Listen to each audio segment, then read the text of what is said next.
Tremblay, viens comme, l'ouvre de jour, et la nuit, tu amènes ta sang pour le...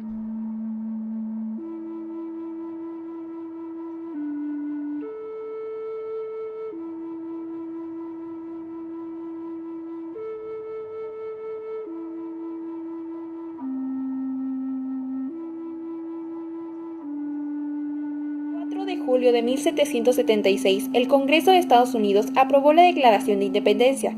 Su autor principal, Thomas Jefferson, escribió la declaración como una explicación formal de por qué el Congreso había votado el 2 de julio para declararse la independencia respecto a Gran Bretaña. La declaración hace énfasis en dos temas: derechos individuales y el derecho de revolución. Estas ideas llegaron a ser ampliamente aceptadas por los estadounidenses y también influyeron en particular a la Revolución Francesa. La Carta de Derechos protege la libertad de expresión, la libertad religiosa, el derecho de tener y portar armas, el derecho de reunirse y la libertad de petición. Entre las protecciones legales que brinda, le prohíbe al Congreso pasar ninguna ley respecto al establecimiento de religión y le prohíbe al gobierno general privar a cualquier persona de la vida, libertad o propiedad sin el debido proceso legal.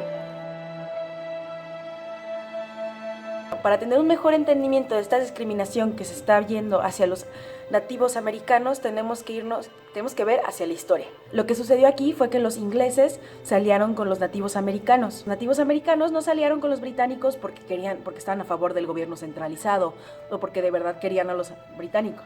Simplemente se aliaron porque querían sus terrenos, querían sus libertades. Y con los americanos ahí no las sentían, se sentían oprimidos, pero se perdió la guerra. Siguió durante toda la historia y si vemos una línea del tiempo acerca de esta discriminación, se puede ver claramente.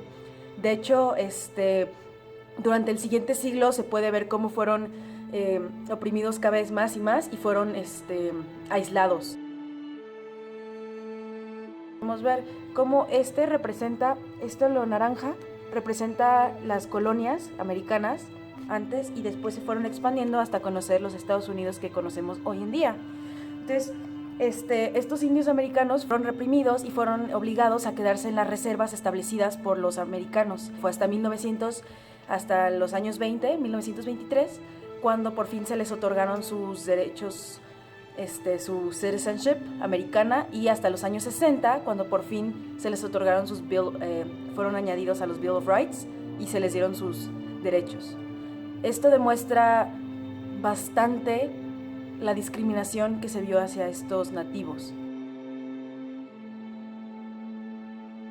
Actualmente viven 304 millones de personas en Estados Unidos y solo el 1.01% de ellos son nativos.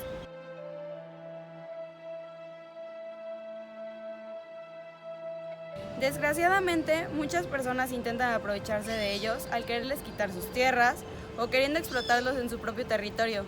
Estas personas pueden ser simples vecinos o incluso el gobierno. La ONU ha estado peleando por los derechos humanos de los nativos a partir del 2010 y a partir del 2010 esto fue posible.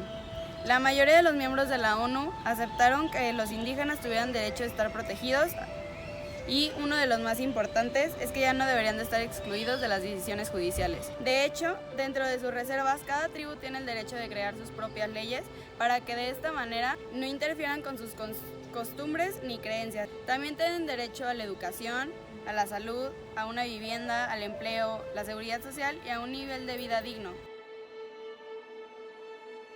A pesar de que la Corte Interamericana de Derechos Humanos dejó muy en claro que la relación de los indígenas con sus tierras no tiene nada que ver con posesión, sino que es algo más espiritual y que es por esto que deben de gozar plenamente de ellas para preservar su legado y hacer llegar a futuras generaciones, al gobierno se les olvida y siguen peleando con ellos al decirles que todas sus tierras son propiedad del Estado.